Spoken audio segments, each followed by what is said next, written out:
We could recall that Nigerian youth stormed the street with a peaceful protest that later was hijacked by some hoodlums months ago. The protest claimed many lives across the country and some amputated. The protest drew international attention as Nigerians in other countries joined the protest. The protest turned violent after the massacre that took place at the Lekki toll gate. Some youths have again stormed the police station to continue with the protest, and it appears to be a peaceful one as there is no destruction taking place. Just hundreds of youth protesting for a better country. After the video of the protest was posted on Instagram by Sabi Radio, many Instagram users reacted with mixed reactions. Some users supported the movement, some asked them to wait till February so Christmas won't be ruined. Some were asking everyone to stay safe to avoid another massacre just like the nights at Lekki toll gates. Well, these people should stop all this because they should shift this protest to February. Of course, that is what some people are really talking about. But as we know now, and as we speak now, the people, the protesters are in the police stations, and why the so-called soldiers, the army, they are already at the Lekki toll gate. Wow, this is to tell you that forget it, nobody is afraid of anybody. Nobody is afraid of anybody. With the way the whole thing happened the last time, nobody would have thought that people will still come out. That's to tell you something. You can't just intimidate people for some time.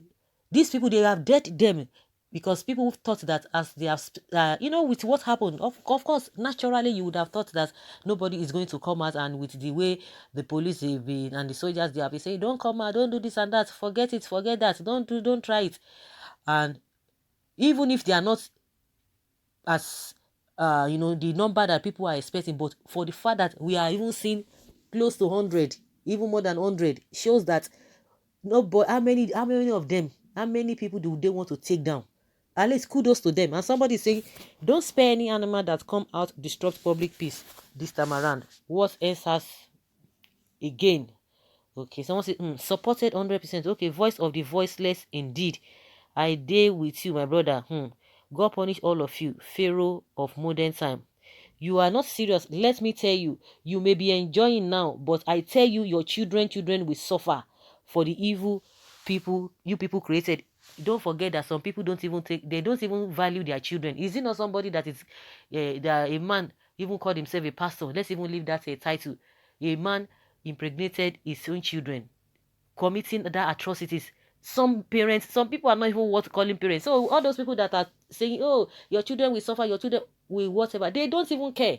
They don't even love themselves, let alone they even love their children. Don't talk of loving another person. So some people are like that. So these kind of people, they don't care whether their children are going to suffer.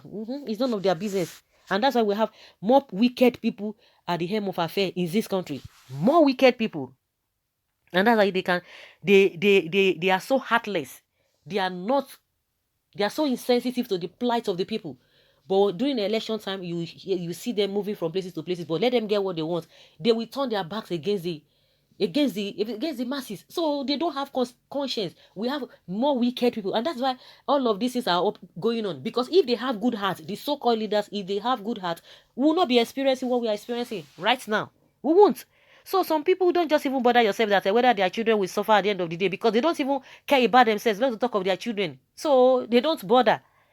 We have seen a lot of people that are not, doing all manner of atrocity, committing atrocities against their own children, against their own blood, against their own parents. So it's like that. It's like that. Well, he calls himself a voice of the voiceless, according to this person that says, addressing the NSAS protesters as animals, that a police officer or whatever should deal with them. Don't forget now that now all eyes will be on them. Those who are going to say fake news, let them try rubbish. They are telling us that nobody can come out and protest, and they are talking about the police was threatening that they will deal with anybody that comes out according to the constitution. But you are not quoting the constitution that says people have the right to protest. It is the same fear that is making a lot of people to say, oh, don't come out, don't come out. If you continue like this, these guys, that is exactly what they want, because they have weaponized poverty. They've made a lot of people to be afraid, because a lot of people just believe that I need to eat something. I just want to go and eat something, and so I don't want to jeopardize that, and let me just be going peacefully. And that's why you see some people collecting all manner of money even meager money, to go and vote for them, or to go and even do and undo work for these politicians. That is exactly what they want. They have succeeded in weaponizing the poverty, and that is exactly the same thing they want to do in terms of you not even coming out. They don't want you to come out on social media that you speak. They are trying to turn everything again, that you cannot speak, you cannot talk, you cannot even criticize. If we continue like this, these people, it will be so disastrous, because like somebody said, maybe some of them are enjoying, some of those some of the masses too, some of them are enjoying, or they believe that they have a one connection or the other, but it's not going to last forever. But at the end of the day, what is the percentage of those people? What is the percentage of them? So for them to have even come out again, that means they dare the government. You cannot do nothing. You can't tell us not to come out. Who you be? You are supposed to even protect the protesters. You are failing in your duty, because if really the government was sincere from the beginning, all of these problems wouldn't have escalated to what it is or how it's happened then. What are we talking about? Well, so people can't stage a protest again. So much to say about a democratic government. Well, it is good the security officers spring to actions on time. Another protest must not be allowed. The last one is apparently the cause of all the killings and kidnappings, as they have forced police out of their duty posts. Kudos to the military. Someone says, Mumu people, at your age, you never get sense. I'm not surprised in your comments, because I've always known you to be a fool. No responsible government will watch why hoodlums subject innocent citizens to another round of hardship.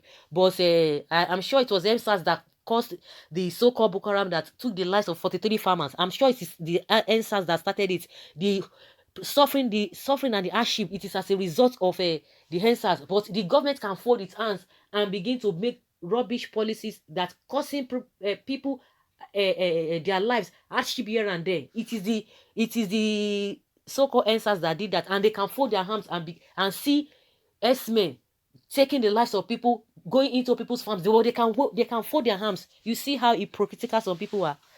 Of course, they are keyboard warriors of the government. So by their comments, you shall exactly know them. But now that the people have already gone, they've gone to the police station, and why didn't they shoot them? Why didn't they shoot them? So guys, let's hear your opinion. Let's know your thoughts on this.